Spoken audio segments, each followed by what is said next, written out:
انما جزاء الذين يقينا سزا دا کسانو يحاربون الله ورسوله چې جنگ کوي د الله سره او د رسول دا سره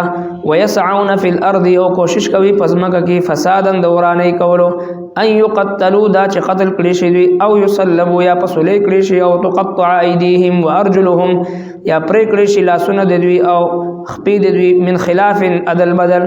او ينفوا من الارض یا اشرل شدید ملکنا ذلك لهم خزي دا سزاګانی دوی لره د شرمندګۍ د په دنیا په دنیا کې ولهم فی الاخرته دوی لره په آخرت کې عذاب عظیم عذاب لوی دی الا الذين تابوا مگر کسان چې توبه یستلا من قبل ان تقدروا عليهم مخکدین چې وصبر شستاسو پاغه باندې فعلموا پس په حشین ان الله غفور رحیم بشک الله جل شانو بخون کې رحم کون کې دی. سورۃ المائدہ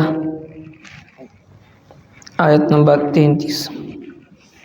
اعوذ باللہ من الشیطان الرجیم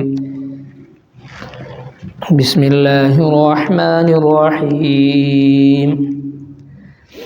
انما جزاء الذين يحاربون الله ورسوله ويسعون في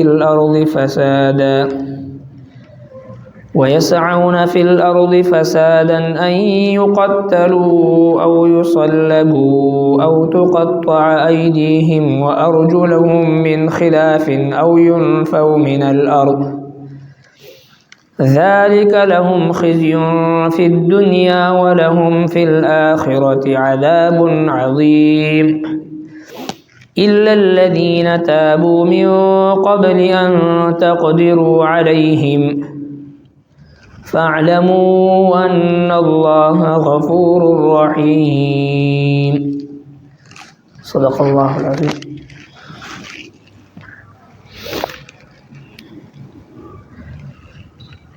فدی آیت مبارکوں کی اللہ جل شانہ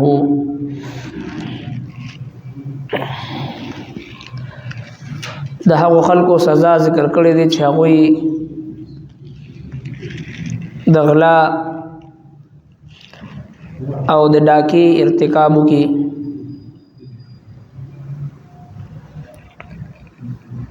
چونکې دا په مخ د ځمکه باندې د فتنې او د فساد سبب ګرځي.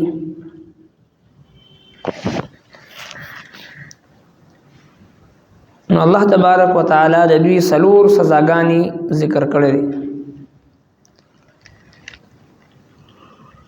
او په دې سلور وانو سزاګانو کې حاکم وقت قاضی د وخت هغه ته اختیار دی چې د دې مجرم د جرم په مناسبت او د هغې د جرم مطابق به هغوی ته سزا ورکړي. بعض اوقات یو ډاکو هغه د ډاکې په نیت باندې راشي او یو کس دره قتل کی نو د هغې په سزا کې هم دغه ډاکو چې دی هغه به وجل کېږي. دا یو صورت شو. او دویم صورت داسې وي چې بعض اوقات ډاکو راشي او د یو کس نه مال واخلي او قتلم کی مالم تی واخلي او قتلم کی نو داغي سزا په دې دویم نمبر باندې ذکر کړی دی چې داسې ډاکو داسې غل هغه به ژوندي ځوړند کړی شي او بیا د هغه خېټه هغه په نیزه باندې سورې کړی شي چې په دغه حالت کې د مرګ راشي یعنی هغه په سلیم شي او قتلم شي. او بعض اوقات داسې وي چې دی ډاکو قتل نه وکړي بلکې صرف مال د ډاکی په ذریعہ وهلي نو داغي سزا هغه چې دینو لاس کټ کول دي. او بعض اوقات داسې وشي چې یو ډاکو په داسې حالت کې گرفتار کړي شي چې هغه د ډاکی په اراده سره یا د غلا په اراده سره ناسوي او گیر شي. نو په دې صورت کې الله تبارک وتعالى او فرمایل چې دی او شړل شي بل ازمکه ته د بل ازمکه نه څه مراد دی نو د بل ازمکه نه مراد حضرت عمر فاروق رضی الله تعالی عنہ د فیصله مطابق چې فرمایي چې دا د قید کړي شي ځکه چې دا غل ډاکو کچري د ازمکه نه د یو خار نه بل خار ته وشړل شي نو التکی بعد اغز مسلمانانو تبا نقصان او تکلیف او ضرر رسي او کم فساد او کم شر چې دلته جوړي نو هغه با ابل خار کې جوړي نو لہذا دا د قید کړي شي او دغه فیصله امام اعظم امام ابو حنیفه رحمه الله هم فرمای چې دا سه غل دا سه ډاکو چې هغه د غلان مخ کې غیر کړي شي نو هغه دغه سزا دا چې دا قید کړي شي دې د پاره چې د ډاکی او د غلا د دې صد باب شي نو الله تبارک وتعالى دا سلور وانه سورتونه د سزا د ذکر کولو نه بعد فرمایي چې دا دوی د پاره د دنیا هغه رسوایی ده په دنیا کې دا ډاکو آیت نمبر 33 سورۃ المائده آیت نمبر 33 دا د دنیا سزا ده چې کله دا ډاکو غیر کړي شي نو کده قتل کړي نو په بدل کې قتل کړي شي او کچري د قتل کړي او مال مغشتي نو بیا دی په سولې کړي شي ژوندۍ زړند کړي شي او خېټه والا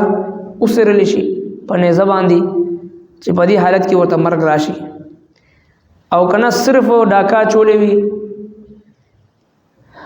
نو بیا د ډاکو سزا چې دی هغه دای چې خلاص غس اخپا یا غس لاس خي اخپا د ډاکو هغه به وجلی هغه چې دی کټکول کیږي ځکه چې دا ډاکا دا او غلا نه ده چې کله غل غلاو کینو د غل صرف لاس کټکول کیږي یو لاس د غل چې دی یو لاس کټکول کیږي او د ډاکو سزا چون کې داده چې خې لاس او غس خپا یا غس لاس خې خپا د یو بل مخالف دا به کټکول شي نو الله تبارک وتعالى فرمایل چې دا سلور قسمه سزاګانې چې ډاکو ته ملاويږي یا هغه کسته چې کم پزمکه باندې فساد او فتنه جوړي نو داغه ته ملاويږي دا د دنیا سزا ده آخرت د پاره الله تبارک وتعالى دوی د پاره عذاب عظیم لوی عذاب چې دی هغه دوی د پاره تیار کړی دی بیا ورپسې 34 نمبر آیت مبارکه کې الله تبارک وتعالى استثناء فرمایلی دی هغه خلکو چې کم خلق د غلان مخ کې او دغه سي د ډاکې نه مخ کې ډاکې کړې وي یا غلای کړې وي خود حاکم وخت لاس تنه راغلي او غیر شوی نه وي مخ کې د غیردونه هغه توبه تایب شي او پښمان شي او توبه واسي نو دی توبه استو سره دوی د دنیاوی سزا نه چې کوم دوی باندې حد جاری کیدو دا غین دوی مستثنا شي هغه حد په دوی باندې ساقط شي البته د بندگانو چې کوم حقوق په دوی باندې وی چې د چا مال دوی غشتي مخکې د دینه هغه تبا دا غوی مال ور رسي یا په غوی باندې وزان ته مال معاف کړي او هغه تبا خپل صفائی هغه وړاندې کړي او کدی یو ځل گیر شو د حاکم وقت د قاضي د وخت لاس تراغي نو بیا خامخا په هغه باندې حد جاری کیږي بیا توبه نه قبليږي داغي توبه بیا معتبر نه توبه په هغه صورت کې معتبر ده چې کله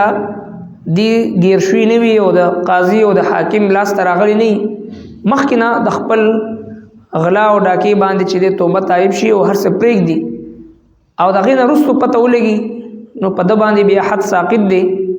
او چې د چا مال د مخ کې وهلي وي هغه ته دغه مال هغه به ورسي نو فرمای انما جزاء الذين یقینا صدا د هغه کسانو چې جنگ یحاربون الله چې جنگ کوي د الله سره ورسوله او د رسول د هغه سره د الله او د الله د رسول سره جنگ معنا د الله او د الله د رسول حکم ماتي او هغه ملک چې کوم د مسلمانانو ملک دی هغه کې اسلامی نظام رایج وي په هغه ملک کې د الله او د الله د رسول چې کوم نائب وي حاکم وي بادشاہ وي خلیفہ وي نو داغي مخالفت کول یا داغي د پاره چې د مشکلات جوړول د مسلمانانو د خلیفہ د مسلمانانو د اسلامی نظام چې کوم امیر المؤمنین وي داغي د پاره رکاوټونه پیدا کول دا د الله او د الله د رسول سره جنگ دی ويسعون في الارض فسادا او کوشش کوي پزمکه کې دورانه کول نو دې سزا صدا ان يقتلوا قتل کړي او يصلبوا یا پسولې کړي شي او تقطع ايديهم یا پرې کړي شي لاسونه د دوی او ارجلهم او خپې د دوی من خلاف عدل بدل او ينفوا من الارض یا اشرل شي د بل ملک ته دا سلور سزاګانی د سلورو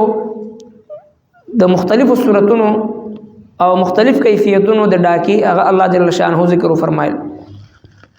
ذالک لهم خزي دا سزاګانی دوی لره دي خزي شرمندگی دا په دنیا په دنیا کې دا صرف د دنیا سزا ده ولهم فی الاخرة عذاب عظیم او دوی لره په آخرت کې عذاب لوی دی د آخرت چې کوم همیشه او دایمي عذاب دی هغه په خپل ځای باندې قائم دی دغه چې کوم د لاس کټ کولو د یو خپې یا د پانسې دا ټول سزاګانې د دنیا سره تعلق ساتي د آخرت عذاب په خپل ځای باندې وي الا الذين تابوا مگر هغه کسان چې توبه وستله من قبل ان تقدروا عليهم مخکې دینه چې وس برش استاسو پاغي باندې د حاکم وخت لاس تراتلو نه مخکې توبه تایب شي نو دا غوینه حد ساقطيږي بیا سزا ورته نه ملاوي فاعلموا پس پوه شي ان الله غفور رحیم بشک الله جل شانه رحم کون بخون کی رحم کون کی دی انما جزاء الذين يقينا سزا دا کسانو يحاربون الله ورسوله چې جنگ کوي د الله سره او د رسول دا سره ويسعون في الارض او کوشش کوي پزماکه کې فسادا دورانه کولو ان يقتلوا دا چې قتل کړي شي او يصلبوا یا پسولې کړي شي او تقطع ايديهم وارجلهم یا پرې کړي شي لاسونه د دوی او خپې د دوی من خلاف عدل بدل او ينفوا من الارض یا اشرل شي د ملکنا ذلك لهم خزي دا سزاګانی دوی لره د شرمندګۍ د په دنیا په دنیا کې ولهم فی الاخرته دوی لره په آخرت کې عذاب عظیم عذاب لوی دی الا الذين تابوا مگر کسان چې توبه وستله من قبل ان تقدروا عليهم مخکې دینه چې وصبر شي تاسو پاغه باندې فعلموا پس په حشین ان الله غفور رحیم بشک الله جل شانه بخون کې رحم کون کې دی الله ربنا تقبل منا انك انت السميع العليم وتب علينا انك انت التواب الرحيم